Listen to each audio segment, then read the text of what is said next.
And we are live, episode 3 of my Tech Entrepreneur Spotlight. It is your host, Jerome Parker, aka Master Shake. Before we begin, don't forget to hit that subscribe button in the lower right-hand corner. And today on episode 3, we are here with April Speight, aspiring upcoming computer scientist who's part of the 100 Days of Code Club. We found each other on Twitter. And we're just going to get right into it. So April, if you would like to introduce yourself, where you're from, and we'll take it from there. All right, hi, I'm April, and I live now in LA, but I actually came from DC. I moved here in February earlier this year, and sorry, what were the other questions again? No, we're starting off with you just introducing yourself. Okay, yeah. So I live here and I love it. My 9 to 5, I'm a systems analyst, and so I've been doing that for a couple years, mixed in with project management as well. But I've been coding for some time, but more so got more serious about it late last year. And so I try to fit in pockets of it within my spare time. Came from the fashion industry, and I ended up in working in technology shortly after graduation about 6 years ago, I want to say.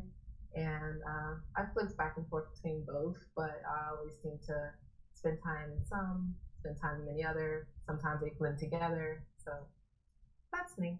Okay, cool. So you said you are a systems analyst and project manager.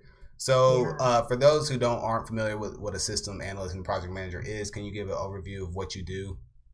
Yeah, so a systems analyst, my role is to actually get to know the ins and outs of pretty much any system that the organization is going to implement. So I'm responsible for knowing like how to do all the setup, the admin work, knowing all the features as well. The reason why all that's important is because the organization that I'm working with, or the company that I'm working with, they're hoping to implement software.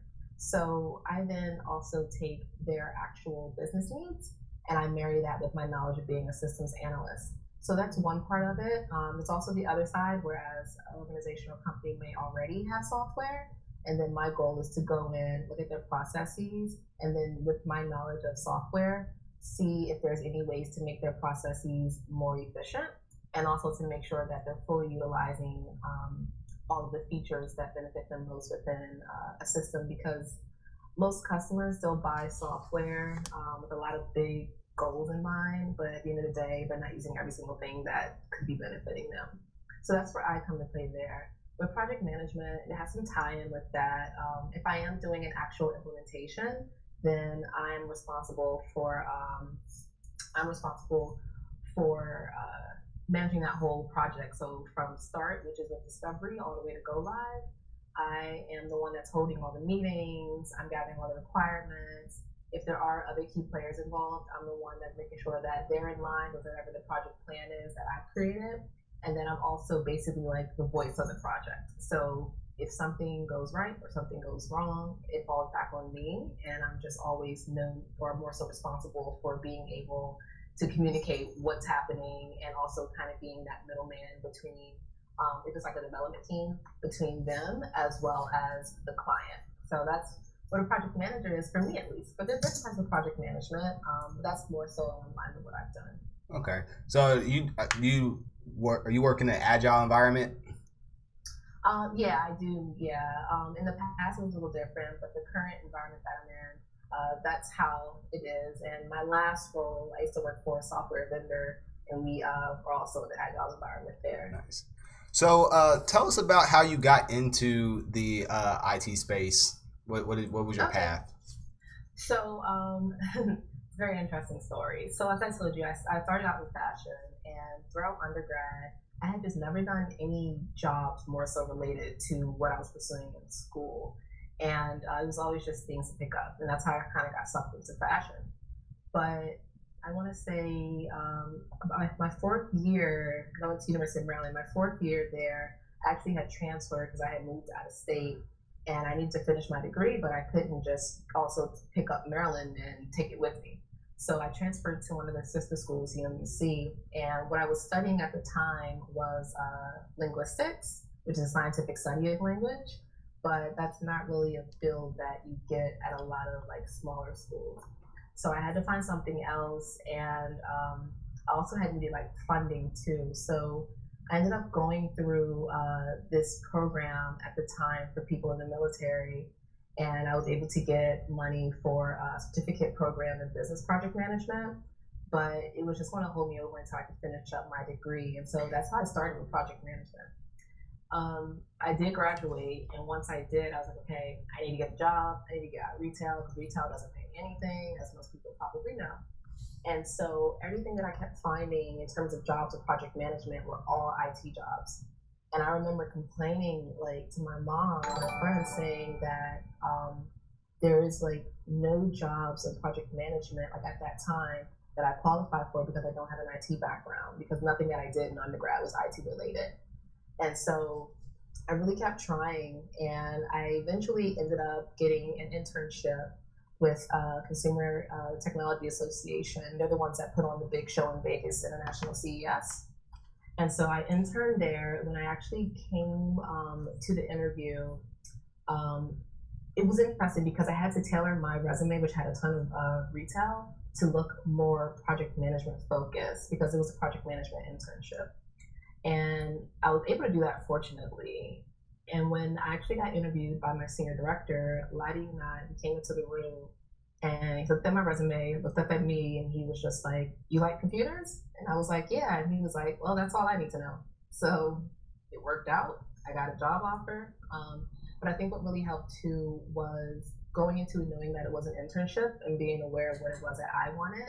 So when I was interviewing with my actual direct manager, I had told her that I'm hoping to stay somewhere more so long term. Even though this is an internship, I would ideally like to be somewhere long term and actually be like a permanent full time employee. I made that very clear in my interview. And so after I was hired, that's what we started working towards. So while most of the other interns were still trying to find things to do on a day to day because it was kind of a slow period, I dove right in, and my manager, very thankful for her because she was able to give me a lot of work that prepped me for an actual permanent position there. And so 4 months later, I got a job offer for a brand new position that they had started. And that's what really introduced me to working in IT. I had a great group of guys that I worked with, and they were all different with regards to just like nationalities and the different roles they had. And it really gave me an idea of all different functions of IT, from working with the developers, working with the guys in infrastructure as well, and also working as a project manager. I got to learn a lot more of the technical jargon, which was really important. And it wasn't tech illiterate. I was pretty much tech literate, but that just wasn't what I studied in school. So when they were explaining concepts to me, I wasn't afraid to just ask questions if I didn't understand something. I was just straight up honest, and they were very welcoming with that. So in the midst of all of that, it really actually made me a better person because I was then the person that served as that line of communication between the IT team, or developers, as well as our non-technical audience that work with all the other departments, because no one there, despite the name of the association, well, not many people there were really tech savvy. So I was able to like break down a lot what the devs were saying and translate that to more like relatable, understandable terms. And I fell in love with it, which is also how I continue to be a project manager and systems analyst. So that's how I got into IT. Awesome. A couple things. So you said, so are you military? Or your family military? I was. Okay, what branch? I was in the Army, and I was an ROTC cadet, and I was also a National Guard. So we had an S&P program. It was like simultaneous. I forgot what the P stands for, but you did ROTC, and then you also did drill on the once a month on the weekends too. So so that's what I did. But at the time when I had did my transfer, I had moved out of state because I had married my ex-husband, and so he was military as well. So at that point, I had only qualified for just spousal assistance because I was getting out the military for medical discharge. So that's where all the military came to play. Oh, okay, that's pretty cool.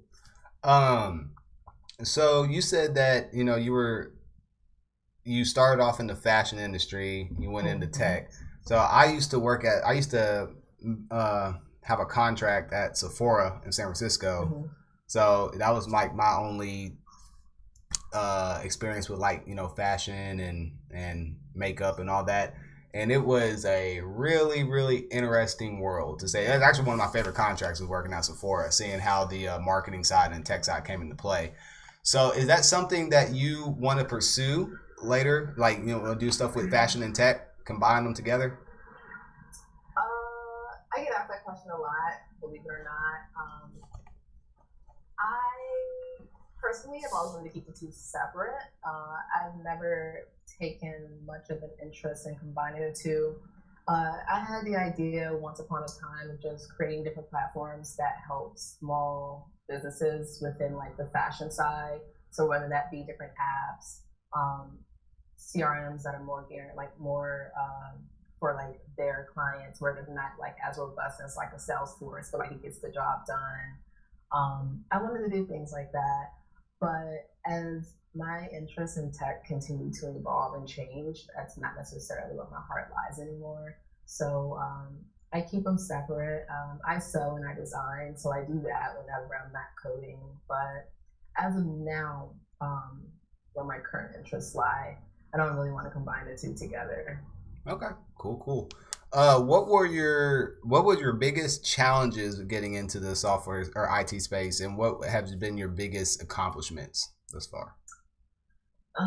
My biggest challenge, I would say, or has been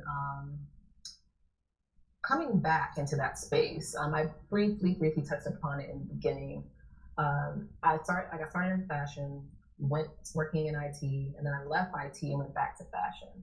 And then when I realized that I was broke, I was like, okay, I need to go back to working in IT. That was the hardest thing to do because when someone looks at your resume and that's all they see is, okay, she did this and then she went to this industry, but then she went back to that industry. Now she wants to come back. It, for some people, raised a red flag where they're just like, what's going on? Coming back was very difficult, I will say. And I got to the point where like I gave up on just trying to do like cold job applying, and I was like, forget it. I'm gonna have to go through a temp agency if I plan to get back in here and start small. And so that's what I did. And I ended up working with a law firm. They were about to launch a new website, and I was tasked with doing all their QA on their site. So very simple stuff, going through making sure everything was consistent. But I want to say, had it not been for me taking that step back and doing something as meager and small as making sure that people names were spelled right on the site, it probably wouldn't have projected to where I am now. And so thankful for that. But I would just say going from one industry to the other and then trying to come back, that was definitely very difficult for me. Okay. And what about your biggest accomplishment? My biggest accomplishment would have to be actually when I did come back. So it kind of comes full circle. When I did come back officially, I started out back at the salary that I left when I left IT, but it was a different company. And that was cool. However, prior to leaving tech, I had made a really good connection with a vendor, but it was more on a personal level. Her daughter and I both went to the same grad school, so we instantly connected and we stayed in touch. So maybe like almost a year in at my first job back in tech, I reached out to her just to like meet up and do lunch because I hadn't seen her in a while. And instead, she actually took that email as I'm interested in a job. And so she forwarded that over to one of the VPs at the company who I had also known but didn't know as well. Next thing I know, he reached out to me on LinkedIn, and he had mentioned that they had opportunities available at that time. And I'm just like, oh, I see they're interested. And so he wanted to meet up in the office just to see how, what I've been working on. So I literally like prepared, like crazily prepared, had my resume all done up and everything because I hadn't like talked to them on a professional level in a while. So they weren't really like as in the loop of where I was career wise. So, but they did know that I had left tech to go to fashion. That was like the last thing they knew about me. So I prepared for this interview, had my copies of my resumes, dressed up and everything, went to the office, and he didn't even ask me for my resume. He just wanted to talk to see what it was, what my goals were, and what I wanted to do at this point. And I told him. And the reason why this was such a success was that from that one conversation, I was offered a position, and I also increased my salary by 25K. So it was like, to this day, it still feels so surreal because, you don't see those opportunities as much coming for like Black people, I want to say. And these were all white people that I was dealing with. And so when it came down to like reflecting later on of how it all planned out, it really came down to them feeling confident in my abilities because they had known me already personally from the past. And so they were confident that I was able to actually do the job that they had needed. So that was a big accomplishment for anyone bumping up that much in salary for like not even really interviewing. That's a huge accomplishment for me. Yeah, absolutely. Okay. Do you have any side projects that you're working on? Yes. So it was kind of like a out of nowhere side project, I would want to say, and you probably see it on Twitter, but the little tech people that I started making. Have you seen that? Yeah, the stickers. Yeah. Oh my gosh, that's been like a dream come true, and it's funny because I had personally only made them for a different project, a personal project, because I started teaching Python on like YouTube, and I was in the middle of redoing my website for it to actually provide lessons for people. And I was like, okay, I need to get into like some good branding. And I was like, you know what? I really love flat illustrations. Let me learn how to do that, because I was going to just pay someone to make something first. And then I was like, but I probably want too many different details. I wonder if I can make it myself. And so thanks to like my program in grad school, there was a SCAD, which is an art school. I started doing stuff in Adobe Illustrator then, but like I sucked at it at the time. I was horrible. Like I was garbage at Illustrator. And so I took some time, like a month, I want to say, prior to me posting that on Twitter. And I was watching all the YouTube videos I could find and all the Skillshare videos. And I was started practicing a lot. And then I actually made, bless you. Thank you. Bless you. I had actually made three different images that I posted to Twitter. But the one that got the most attention was the one with the girl on the couch. And it was really me trying to show just my friends on Twitter, like, look what I'm doing. And it wasn't even for any selling purposes. And next thing you know, people are like, oh my goodness, that looks like me. Like hearing that from like Black girls, like, oh my gosh, that looks like me. I want that as stickers. I want that as hoodies. I want that as blah, blah, blah, blah, blah. And I'm just like, I was just showing people what I was working on, and now people want it. So I will definitely tell you, I had to get real serious and turn around real fast, but I was literally like last week. Since then, put together a business plan, got a sponsorship with Sticker Mule actually to create the stickers, so they will be available very soon. Started working on projections, started working on additional product lines as well. Started looking at potential expansion, started looking at marketing, lawyered up as well. And all this, like, it hasn't even been a full week, but that's how much I've been able to accomplish. So I'm really happy for that. I guess that kind of combines like fashion and tech, because it'll be more than stickers, I want to say. It'll also be eventually like actual merchandise, and not just for women, because I've got some stuff for guys down the road too. So that's one project. The other one, like I said, I started teaching Python, and I have all the content ready. I just haven't posted it yet. And so I started that one because I just realized when I was learning how to code, I actually had a lot of good support. I know some people don't have good experiences coming into tech, but I've only ever worked with majority guys. And whenever I've mentioned to them that I was coding, they've always been super helpful, always willing to like listen to me not understand something and then explain it without getting frustrated or belittling or anything. And I thought that was nice. But then I thought to myself, like, it would be nice if other people who are also entering into tech could have this same experience, that they can bounce ideas off of someone. They can learn and not be like barred down with so much tech jargon where they're just like, what the heck did I just learn? So I was like, you know what? I'm going to teach Python because I have a better understanding of it now. And I'm going to teach it in its most like simplest, bare bones, relatable, not sounding like I'm a genius language, so that way people can understand it.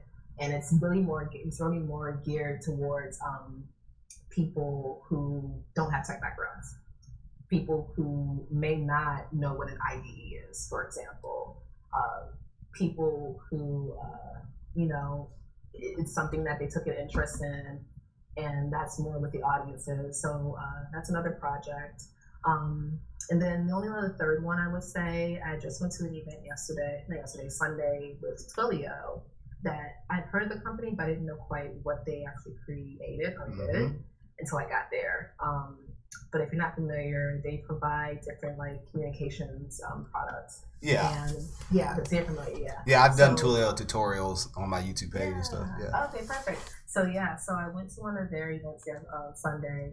That was my very first time, and using like their API, I was able to like just do different things. I think what really like sparked an idea for me was just being able to create the like the automated text messaging, doing things with phone as well. And so I'm starting to explore that a bit more.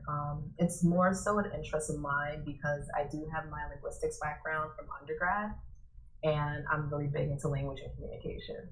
So learning that, I'm just like, okay, I want to get more involved in learning how to do that. So you want to do like natural language processing? Yeah.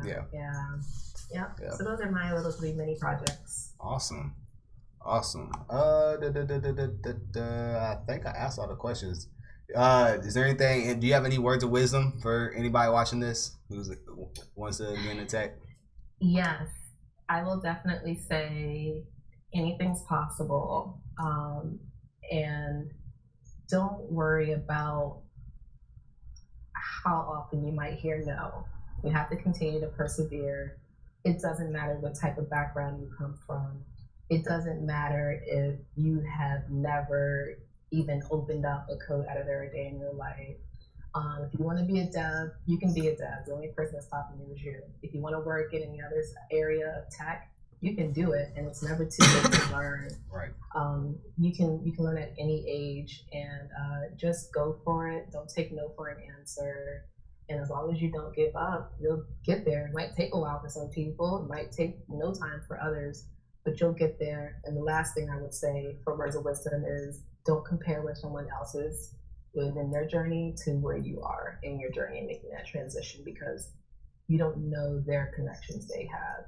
You don't know how the ability for each of you to grasp concepts may vary, because some people grasp things more or quicker than others, and that's natural. Nothing's wrong with that. But you can't look at what everyone else is doing and say, damn, I should be a senior dev by now, but I'm still stuck on junior level. It is what it is. Just spend more time getting the skills up and you'll reach there. But don't try to be in a race with what everyone else is doing. That's some very sound advice. Me myself, I'm guilty of trying to compare myself to other developers. I've been coding majority of my life now, but especially in my early 20s and stuff like that, I was I did a lot of kicking of myself because I felt I should be further than what I was, and it took some of my other colleagues and stuff having me step back and have a look at where I am, because a lot of people too, they're so busy grinding and whatnot, they don't take the time to look at how much they have accomplished. Yeah, and that's really important. And also, one thing that keeps me grounded, I will say, is as humans, we're insatiable. So there could be this one goal that we really, really want to reach. Like I'll take income for a second. Somebody may have a goal and they want to say, I want to make 100 figures, and that's their goal. And they're going to do everything they can to make that. Well, guess what happens once they start making 100 figures? Yeah, now they want 120. Yeah. Then they make 120. Well, now they want 150. It's never ending. Same goes with when you are, entering in the tech, regardless of which route you take and your career progression. Every time you look at a new goal, you really, really want it and you reach it, but then you still want more. So enjoy where you currently are, because, in some cases it only gets more demanding the hours only get longer. So, enjoy where you are at this moment. And for some, things get easier, the more you progress. But, take it for what it is now. And like, there's really no rush. The jobs aren't going anywhere. I could see if we worked in an industry that was dying, but in tech, there's going to be jobs. Yeah, I think they said by 2024 there's going to be 14 million unfulfilled CS jobs. So, yeah, no, definitely. Yeah. Okay, cool. So, do you want to go ahead and plug your social media, your YouTube page, Twitter, Instagram, et cetera, et cetera? Yes. So, Twitter, you can find me at Vogue and Code, and that's VOGUEANDCODE. And if you go there, you'll see the tweets that I have, and more important, the actual announcements and when the stickers will be there. In addition to that, there will be a website that will accompany Vogue and Code soon. And that's going to be currently just a coming soon page that you can sign up to subscribe to know when the stickers will be available. I will do an initial run of like 5 styles, and then from there I'll roll some different styles out every now and then. So I will suggest going to vogueandcode.com and subscribing. That will be up soon. So if you do follow me on Twitter, you'll know when the site is up for you to sign up, and you'll also be notified when the stickers are available. YouTube, you can find me as well by searching for Vogue and Code. If you search there, you'll see a little black girl. That's me. Can't miss me. So that's how you can follow me on there. And if you ever just want to see any other projects that aren't tech related that I'm working on, you can also just go to my personal site, which is aprilspeight.com. It's my first name, April, last name, SPEIGHT.com. And you'll just see some stuff I'm working on. Still slightly under construction, but it's pretty enough to be shown. Vogue and Code, though, it will be up shortly. Right now, it just reroutes to my personal. So once I have that up and ready, you'll know if you follow me on Twitter. Awesome. All right. Well, thank you, April. I really appreciate your time. I'm sure you're going to get a lot of follows. Oh, do you have an Instagram or anything you want to plug out? I do. Yeah. And right now it's my name 3 different times. So it's April, April, and then April, Aprile, and then Aprilis, Aprilis. I love languages, as you can see. So I have my name 3 times in 3 different languages. Was that English, French, and Spanish? I want to say yes. It's English, Spanish, and then Aprilis would be like Greek. Yeah. So okay. Cool, it's in there 3 times. How many languages do you speak? I personally speak 3. The only one that I'm definitely fluent in is English, obviously, but also Spanish, and then I did Mandarin in undergrad as well. Started doing some French, but I'm much stronger in Mandarin than French. And I started doing some sign language, but I didn't keep up with it too much. Okay, cool. Yeah. All right, everyone. This is episode 3 of the Tech Entrepreneur Spotlight. I'm probably not going to end up doing a stream today, so let's just catch up tomorrow, and I will be finishing up the what do I have for tomorrow? I think I got the game tutorial tomorrow. I can't remember, but anyway, follow me on YouTube, and make sure you tap that bell so you get notified whenever I go live. Once again, April, thank you. I really appreciate it. And if you have any questions you need, if you want to collaborate on some code or whatnot, you always know how to hit me up. Hey, thank you so much. It's not a problem. All right, guys. Talk to you later.